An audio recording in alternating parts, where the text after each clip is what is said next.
All right. Welcome, everyone. Welcome, Ged. We are back. It was what, 2 weeks off, I believe? Yeah, something like that. How'd your little not vacation, your stay away from the live streams. What were you doing? What were you up to? I know you watched Guardians. How was that?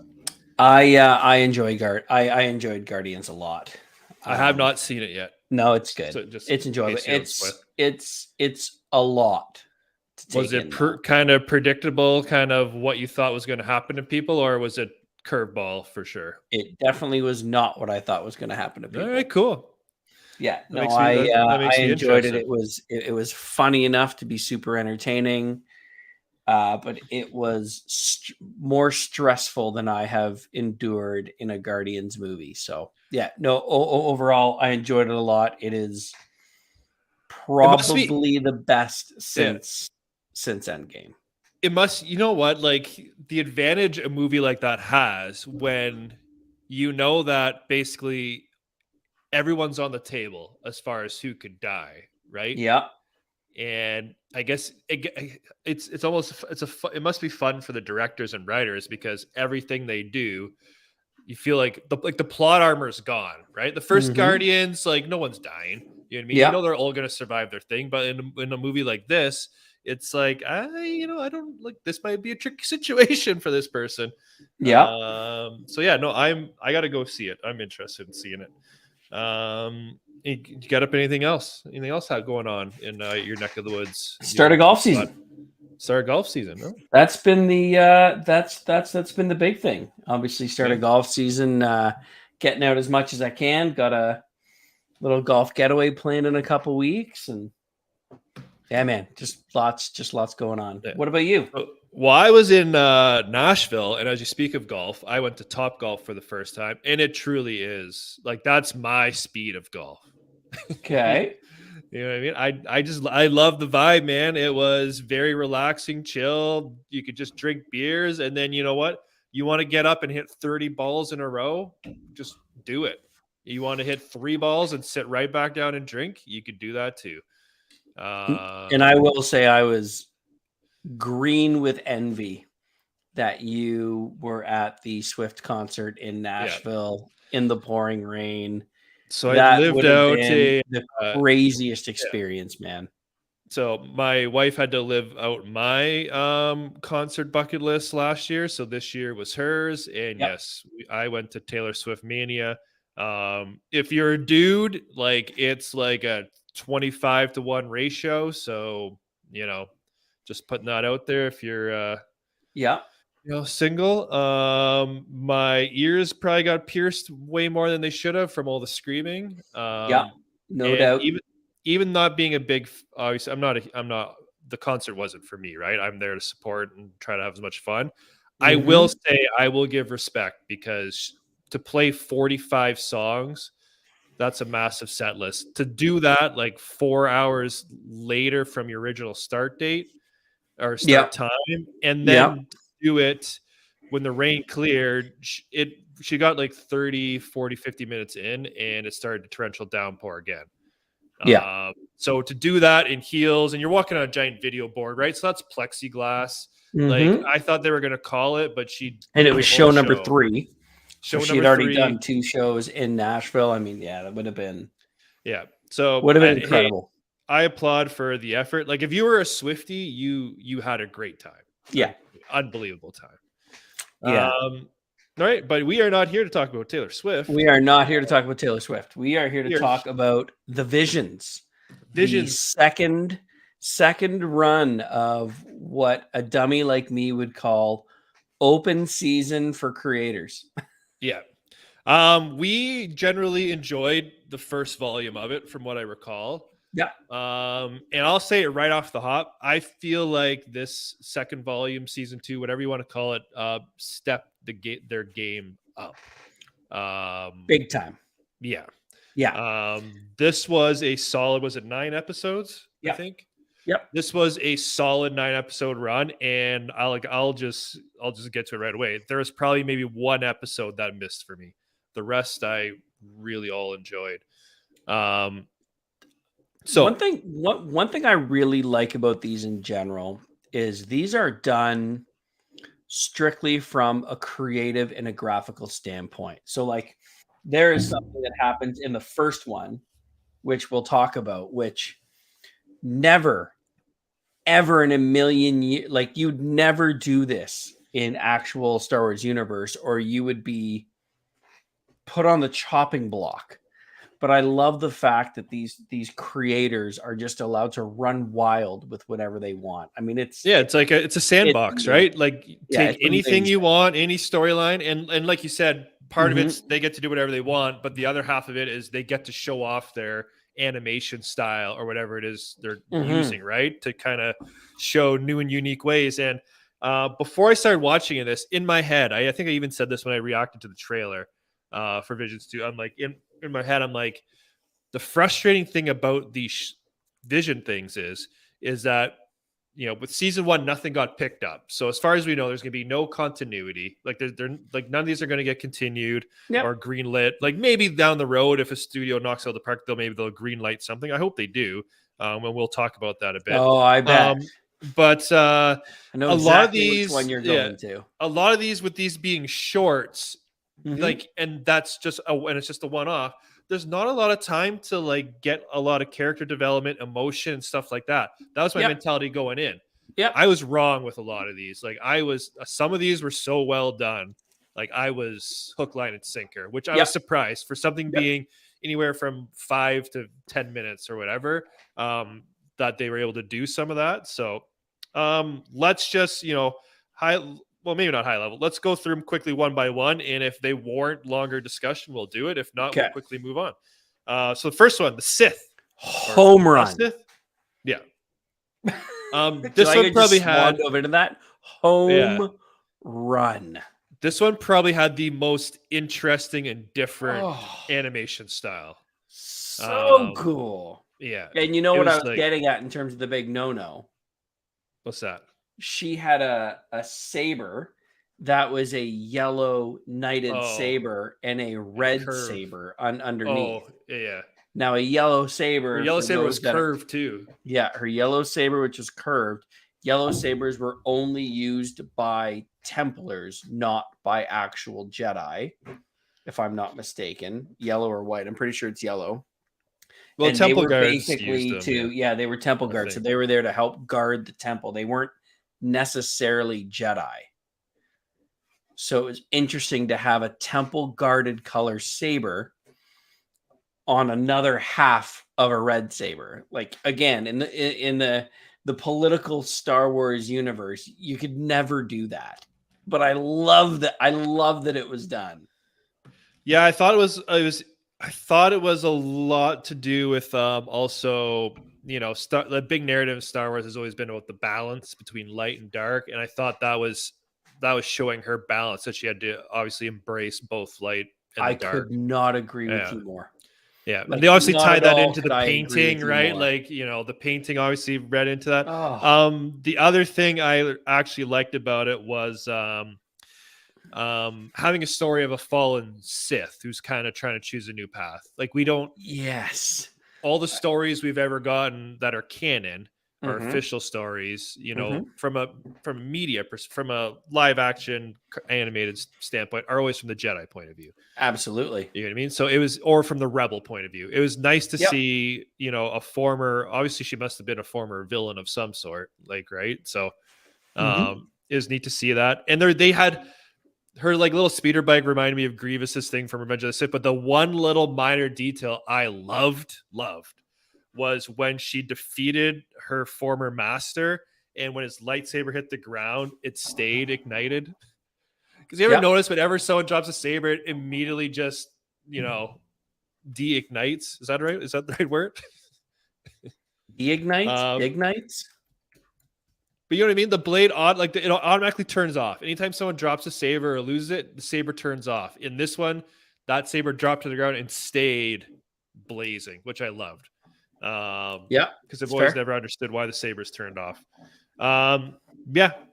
Definitely cool. Anything else to say about that one? And if I remember correctly, the first one last season was very cool artistically as well. So Yeah, that was that. they placed it was very comic booky, if I remember, in the last season. So when Yeah. they opened up with this, I was like, all right, yep.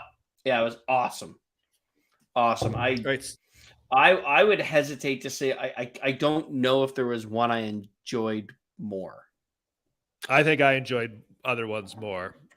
That's how Okay. much I like some of the other ones. Like that one, like because you're all over your boy. All right. no, you're gonna be surprised what I'm gonna say. Oh man. All right. So episode 2 is Screecher's Reach. When this one started off, I was not super in love with the animation immediately, and I was just like, I'm not gonna like this. But as it progressed, I totally loved it. I loved the horror vibes. The animation grew on me. It had a little bit of not Goonies, but like it had that sense of adventure of exploring. And like the witch ended up being, I guess, a Sith who's sitting in the mountain. And the way they shot it was great. Like, again, mad horror vibes, which I appreciate. We don't get enough of that in Star Wars. Love that. And then I also loved, again, it was I love the way they could tell these different stories, because I love that, it was someone who came to her and, basically told her, do this, like pass this trial essentially, and then you can come with me. And this person gets off the ship and they're probably a Sith Lord. Like, was that the vibe you got? I was totally like, this person's not a Jedi who came off the ship to recruit her. I agree. But the way they told it, like, this girl was tired of her life working, it's like she's got a minimum wage, blue collar job, and she's just like, F this, like, I need a way out. And she found someone called out to her, obviously through the Force. She's Force sensitive, and she completed her trial and she got taken on as a new apprentice. I love that little twist at the end. And then she's just like, oh, my friends can't come. And they're just like, no, this journey's for you, which we see a lot in these episodes, that kind of messaging. 100%. A bunch of different studios like latched onto that. But yeah, I really enjoyed Screecher's Reach. And I agree. It didn't jump out at me to start, but it grew fast. Yeah. Once I was like, because I didn't know where they were going with it. I'm like, man, this seems like this might be, a misfire right off the get-go. But I really liked where it went. Yeah, the starting was pretty dumb, but they nailed it. All right, so let's go in the stars. I'm curious to hear your take on this. I'm curious to hear your thoughts on, because to me, the first thing that jumped out at me was how different the animation was. Yeah, totally different. Very different looking property. And like Screecher's Reach, the animation was kind of blurry and not really crazy high detailed. And this one went like kind of looks really like more 3D, claymation 3D, and highly more detailed, right? And this one kind of had I had the kind of the same vibe. I'm like, I don't know if I'm gonna like this one all that much, but then I was like, this one got me emotionally. I don't know why. I really it was the mom enjoyed. Thing. Yeah, I really enjoyed the thing. The mom and the stars, and oh man. Yeah. And it was kind of more of a classic story, so to speak, right? Empire comes in, wipes it out, mines the planet for resources. Like, we've been there, done that. But I liked, it was just the two siblings left. They think that all their dead families and friends and whatever are old now. The stars. She thinks the little youngest one is so naive and thinks they have a power, and she's telling her sister, I know you got the power, mom had the power, and she's like, no, like, she's just in survival mode. And because of the little sisters, and kids are like that, thinking they could do something, it's got the older sister to really have to save her sister and summon that. And I thought there was a moment there I thought they missed out on, when the little girl was trying to stop the ATST with her hand, and then the sister jumps down and does it too. I was like, what's going to happen? The sky is going to kind of part, and the one star is going to shine down on them, and then they're going to like really do it. They didn't do that. I thought they were. That was probably my only thing I thought was a little miss, because I thought it'd be a nice touch. But I thought it was complete the way they did, though, the way by the time they ended. But the animation was cool. The way that like the TIE fighter at the beginning was cool. But this one, for whatever reason, I don't know why, but this one had probably the most emotional kick for me. Which again, I was surprised from a 10-minute short that it was able to do that. And we touched on it at the beginning, and you've alluded to it already. Like the storytelling in this season is just on an entirely different level. Yeah, like it seems like it the seems ability fresh to tell too. a story in 12 minutes is amazing. The focus you have on where these are happening. And I don't have a lot of vivid memories of the first season, but it seemed unrealistic.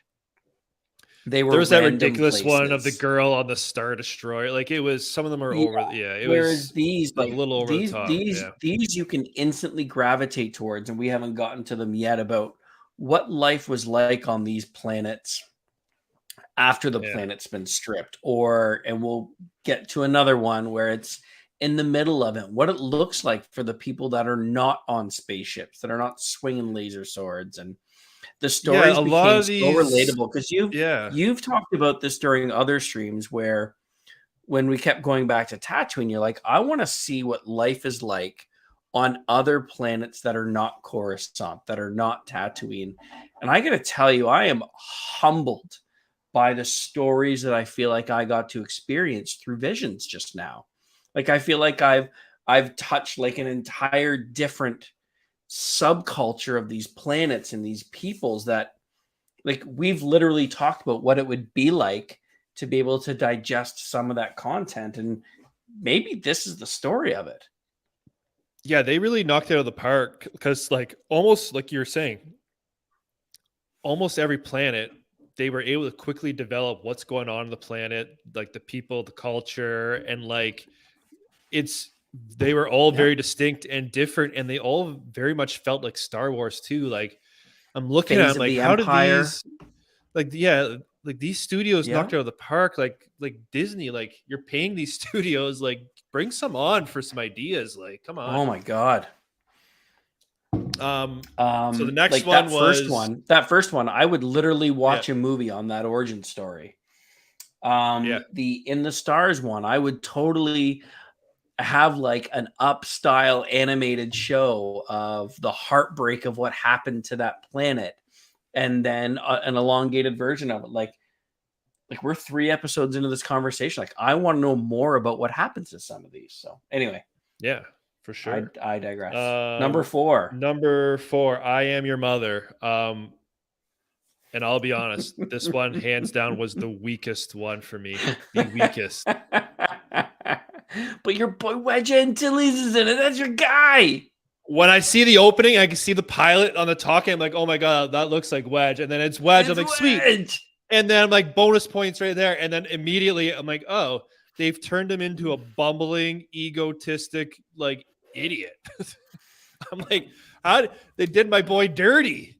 I was like, sweet, like you're bringing in, like this was the only one I believe who brought in like an actual Star Wars real character, and I think so. They didn't really they did not do him justice, and like the other thing too, I was thinking about doing these. Obviously, studios are going to gravitate towards Jedi, Sith, and the lore and all that, but I was like, one or two of these studios got to do like some sort of pilot flying one. I don't know if you've ever seen it, but there's been this TIE Fighter anime. It's been around forever, since when I was in university 15 years ago, and I saw it before uni. So it's old. This anime of this TIE Fighter, Rebel Empire battle is incredible. And I'm like, if this one dude essentially did it by himself, like these studios would be able to knock something like that out of the park, but not one of these studios has opted to really do that, which I've been surprised because, again, I know Sith and Jedi are the main driver in Star Wars, but like the space battles and that aspect of it is quite a huge piece of it too. Like every battle, look at Andor. Every movie, not a single lightsaber. Every movie has some sort of spaceship thing going on, and no one's really tackled that, which is that's probably my only disappointment. So this episode, you thought we might get that, but it was like, I don't know. Maybe this one was just more aimed for kids for me. It was just a mother and daughter relationship. How she embarrasses is. It wasn't a serious I felt the storyline wasn't very serious. You know what I mean? Yeah, it wasn't great. And like Wedge is bumbling around like he was basically a cartoon. Come to my merch caricature. shop. I was like, oh, Yeah, God. I know. Not good. So that I one loved. did, I liked the story at the end. I liked that the mom came in and the flying porta potty and beat the posh people. Like, yeah, it's cool, I guess. But positive message and all that, but it was not my cup of tea. Not my cup of tea. Especially if you're gonna actually use Wedge. Like, come on, like really, they did my boy dirty. All right, next one was Journey to the Dark Head. This one also very interesting. This one starts off with like a little bit of a like a flashback intro, so to speak. On kind of just gives you a little brief glimpse of like why this planet's so special. And then you kind of flash forward and she's just convinced that with this war going on, and she had seen something in the stones, right? She just convinced to cut off, essentially, there's two heads above this shrine or magical place, whatever it is, and she wants to cut off the dark side of its head. She gets paired with a Jedi whose master was killed by a Sith Lord, and who said, lots of anger in you, blah blah blah. So there's obviously some dark side brooding in this young Jedi. The Sith Lord, and at this point, down. I'm not vibing it. I'll be honest. Yeah, I was at this point. It's like, I thought the animation from the get-go I thought was really cool though, but the storyline, cool. I don't know what it was. I wasn't hooked like the other ones as early on. But when the Sith Lord shows up and it's kind of chasing them and they have their battle, like things, I thought it was pretty cool. It's good. Great contrast with like the very dark night setting with the blue and the red. Looked solid. I liked how kind of the whole little arc system in the air there started coming alive with the force energy. Very much users, so. Right? The messaging there is second to none. Yeah, absolutely second to none. When and again, as we talked, heads light it up. Yeah. Oh my God. Yeah. And again, we go back to the balance, right? They kind of, as they're fighting this battle, they think they have to do this. Both of them think they have to do something. And by the time they get through it, they realize, like going on this mission was the lesson. We learned what we had to do, which I thought was kind of cool. And like, by the time it was over, how you said with some of this, I would have like, the two of them are kind of an interesting pair, right? Like it'd very much so. It'd be interesting to see stuff. And like this episode, we got to see like a Jedi Council and stuff like that. So there's some cool things going on. I thought the Sith Lord was volatility was so good. Yeah. I thought the Sith Lord was cool, like original as well. He had that chain spike thing he would be whipping out. And originally his mask was kind of like just a red fabric over his face for a while till he revealed himself. Very imaginative. And again, they created this whole magical temple place, all these rules and stuff for this place like in like 10 minutes, which again, I applaud them for the creativity on trying to find new ways to use it. And like in Star Wars we have these unique force sensitive places, right? We got the dark side cave on Dagobah, we got the Mortis planets. Like there's all these special force energy spots, and they gave us a completely new one, and it was pretty creative. And they nailed it in like 3 minutes. Yeah, I was intrigued by it in 3 minutes. I'm like, it's a weird start, but I'm intrigued. Yep. All right, so that one was great. Number 6, the Spy Dancer. This one, I don't know if I was sold on the animation style. Fair. It reminded me of what was it? The second one, Screecher's Reach, a little bit. But saying that, again, this was an awesome. I thought this was a very original story as well. So a woman who the Empire comes, destroys the planet again, takes through the Empire. Son. Takes her son, and she's become a dancer who's secretly being a spy for the rebels, throwing trackers on everyone as the main dancer. It's a cool the way their whole system is. And then, she sees who the person who took her son, and she goes up to kill him, and then realizes, hey, that's not him. And it was an interesting dynamic that your son has now grown up with an Imperial captain or commander, whatever it was, and is now just diehard Empire. And she I thought the way they wrote her talking to her son was great. Like at one point she just hugs him. And the guy's like, amazing. What the fuck are you doing? Like trying to kill her. And she just couldn't help herself. She's like, just had to hug him. I thought that was all great. And then the action set pieces were really cool. The way they're dancing and flying around and the stormtroopers shooting and stuff like that. It ended up being pretty cool once my eye got kind of used to this new animation style. And then I also liked how it ended. They got out of there and she just was so happy. She's just like, I have something to live for now. Like I know, and she obviously snuck the tracker on there, but now she knows they know where each other are now. Right. So they could explore, their relationship potentially in the future. Right. So again, a really original story. Absolutely. Of using just like entertainment, right? Like the Empire, like they're not on guard 24/7. They need downtime and sleep. And they gave us a window into what they're doing. Again, those snapshots, whether it's something the Empire's coming and washed out or living through it. I mean, it's fantastic. Yep. Okay. Next we got what we got here. Bandits of Golak. The Bandits of Golak. This one was cool.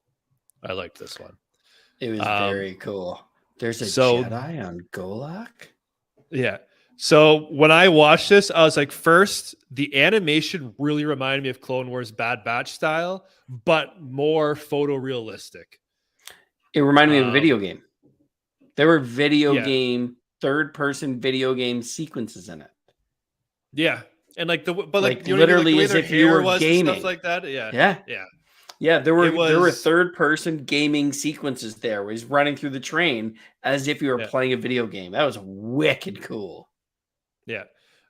They obviously, I'm assuming the creators of this particular story were, from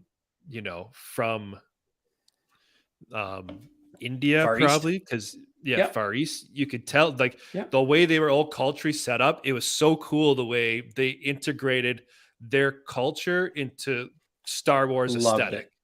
I loved it. And they, you know what? This is the first time we've called it out, but it shouldn't have been. This is not the first time in this series that's happened. But yes, they adapted to different cultures so beautifully. Yeah. Like the Inquisitor looked like awesome. Inquisitor, so good. Yeah. But yeah, it was great. Like the person who made this one, again, this person or this studio, like they've literally have watched every episode of Clone Wars and Bad Batch, because it felt to me like it was like this could have been one of those one-off Bad Batch episodes. Yeah, I mean, like I just and it had everything. Like on the train, it had the one thing I saw and noticed that I really appreciated was it had the mole people. There's that one Clone Wars arc of those moles underground when they do with the young Boba Fett and Ventress, they do that train job. Yep. Like they had those people. Like there's so many recognizable like aliens and stuff from that. I thought it was cool. I love that this little girl is just openly using her force powers and not caring, and her brother's trying his hardest to keep her under wraps, and she's just constantly getting them in trouble. And then they get to their destination, and the Inquisitor finally tracks them down, and the keeper of the establishment, old Mother Hubbard, reveals herself as a Jedi with badass double blue lightsabers in her cane, goes to work on the Inquisitor. Good. Yeah. It was great. And then again, we get the whole thing, like this journey was for the little girl. She takes her, she's like, there's more of you down there. So again, it's a secret Jedi hideaway, probably not too unsimilar to like the Path and Obi-Wan, you know what I mean? Like she might be taking people through the Path, right? Who are force sensitive. And, the little girl and the brother have to say their, sad goodbye. But, they say it multiple times, like your, fate or destiny has chosen a different path for you and you must walk it. But yeah, really cool. I really enjoyed it. I loved everything about that episode. It was, I got one comment here I wrote was polished. Like it seemed very polished, very much so. like from start to finish. Next one is The Pit. And I thought this episode was dark. Like dark. This was a dark take. Loved this episode. Yeah. The animation, I don't want to say cinematography, but the animation showing with time lapse just how long and arduously they're down and there. mining they that dig there, deeper and deeper and deeper.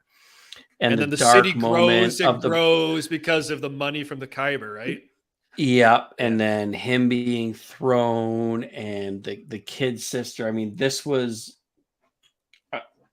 I said the first one. I don't know if there was one I enjoyed more, and it's true. I didn't necessarily enjoy The Pit as much, but from a story perspective, especially bringing in things like Kyber. I mean, for me, this has to take the cake, even though it didn't have the best animation, it didn't have crazy laser sword fights.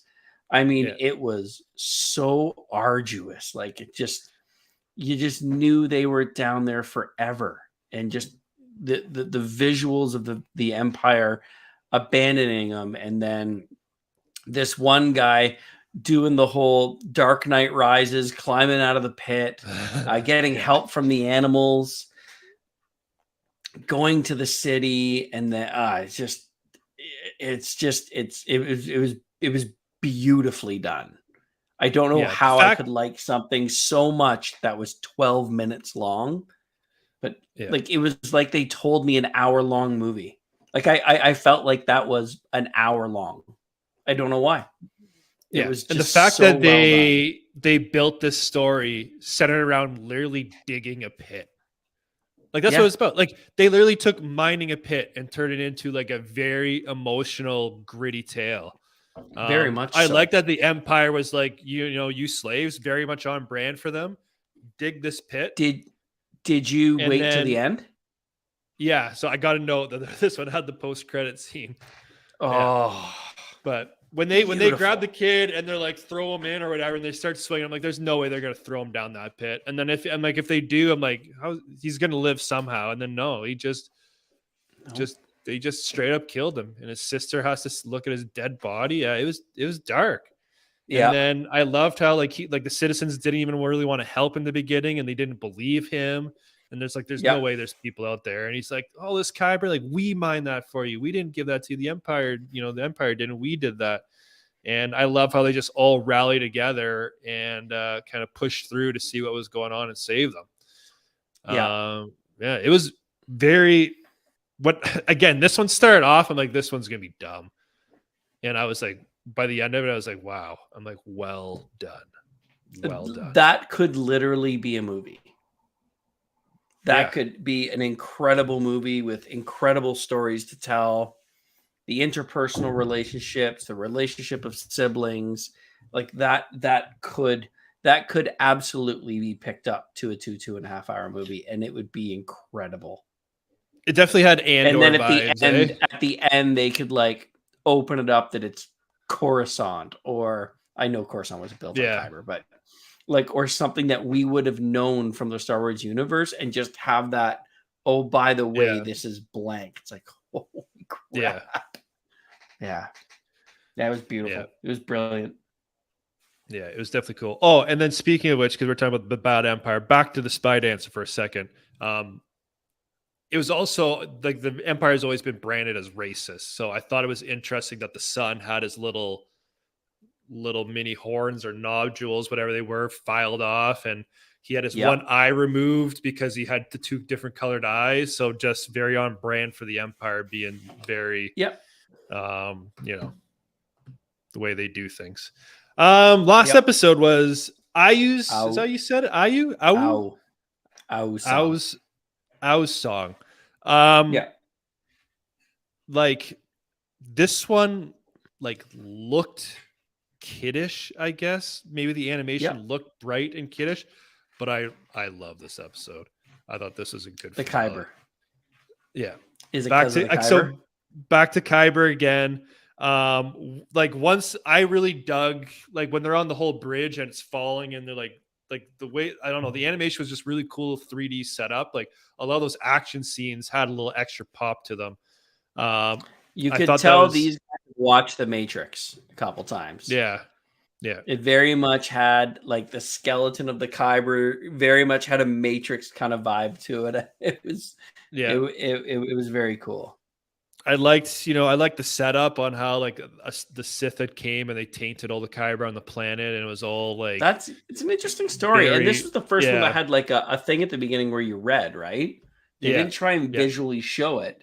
They told the story. They told the story in words, which was interesting. Yeah.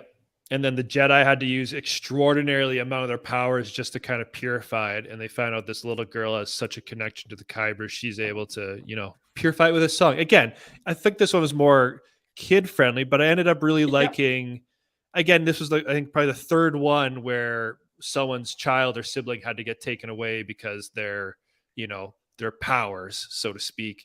But I thought this one had really cool animation, and I thought the Jedi was actually really cool in this one. Yes. Like she was just on like a little regular mission, but when she sprung into action there, she did the old Ahsoka, lightsaber in the side and use it to slide down. And then, the same thing, she's flying through the air, gets to the ground and uses the Force to hold them up. So like a quick little action sequence for her, but I thought it was well done. Well done. Oh, falling sequences. I'm going way back to the two heads. Yeah. This scene where he destroys the Sith and then just allows himself to fall. Oh, yeah. And then what's her name catches him with the parachute. Sorry, I know that's jumping back like 5. Yeah. I totally meant to make a note on that. It was just such a cool scene. It was a cool scene too when he killed the Sith Lord as well. Yeah.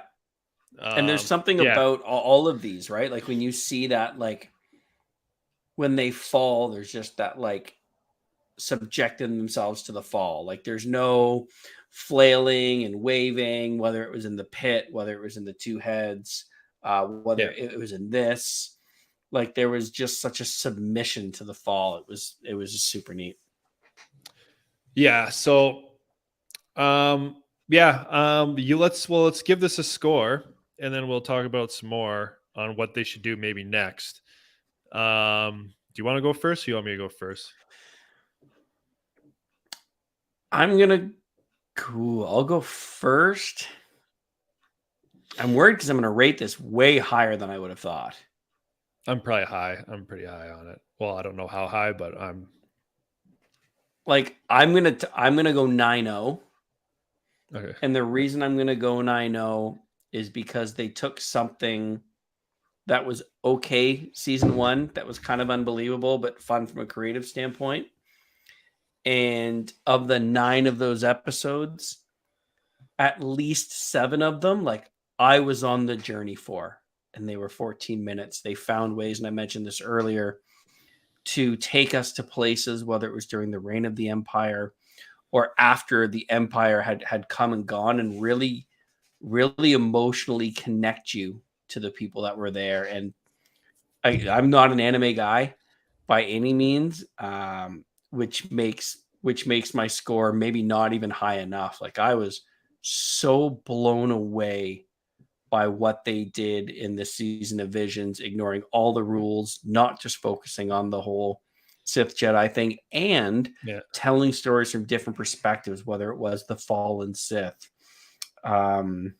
whether it was somebody being reprieved and being saved by a Sith, like in the second or third one, Reachgate or whatever it was. 9-0. I'm boggled at how good that was. Well, you took the score right out of my mouth, so I'm 9-0 as well.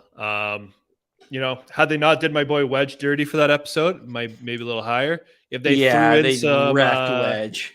Yeah, if they throw in some space battle eye candy, maybe I'm a little higher, but 9-0 is a solid score. I'm impressed. I think it's probably obvious they're going to green light a season 3 or volume 3 of this, which I'm all for. But what I really want to see is like they got to look at like what the overwhelming favorite is, by the audience. They got to give one of these studios an actual shot to develop an actual full season. Like, Yes. it's nice getting a little tease across the whole, episode to episode, but like someone has to get a shot at developing the whole thing. Part of the reason why I think these are really successful is, like we said at the beginning, is there's no rules, right? None. So like give one of these studios a random timeline in Star Wars, 10,000 years ago, 10,000 years in the future. I don't care. A timeline that's not connected to anything. Call it official Star Wars story and let them do whatever the heck they want. Because or tell them to go off of what they created. Like the two heads, I would follow that Jedi and that person. The Song of Ao, I hate to admit it, I would legit want to watch that adventure as she traveled the galaxy with that Jedi, purifying Kyber and what they ran into. I mean, the pit was kind of done. That was a good story. The first one, the Sith. Oh my goodness. Yes, please tell me what happens after that. Yeah. Be incredible.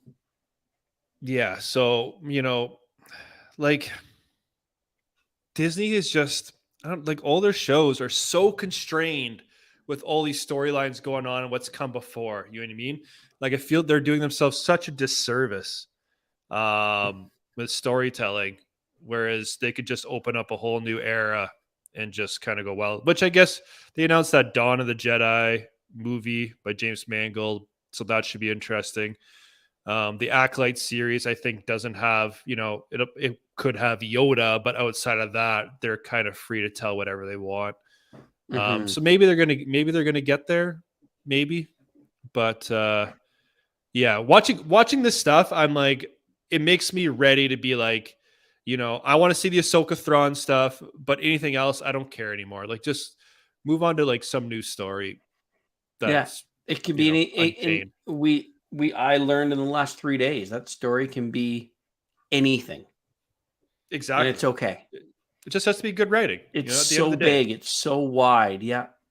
Yeah. I mean, that story can be literally anything. Yeah. Yeah. It was awesome. Okay. Well, everyone, let us know in the comments if you made it this far. 42 minutes worth. Whew. Yeah. It's a bit of a long one. Yeah. Let us know what your favorite episode and what you thought the weakest episode was. And, if they were to green light one of these shorts as a full-time series, which one would you pick? Which one would you pick? Starting from the timeline it ended. It has to end right. It has to start right from the end of the episode. You know which one I would pick? It wasn't necessarily my favorite one, but the one I would pick to continue. Screecher's Reach. I think. Yeah. I'm interested in that setup. That one wasn't my favorite animation style, so like that part I wouldn't be like, I'd maybe want a different style, but from a storyline perspective, that's probably the one I'd be intrigued with to see what happens next. I want to see what that figure does to that little girl that she recruited. Yeah. Yep. That'd be me. What about you? Sith. The first one? Sith, yeah. Yeah.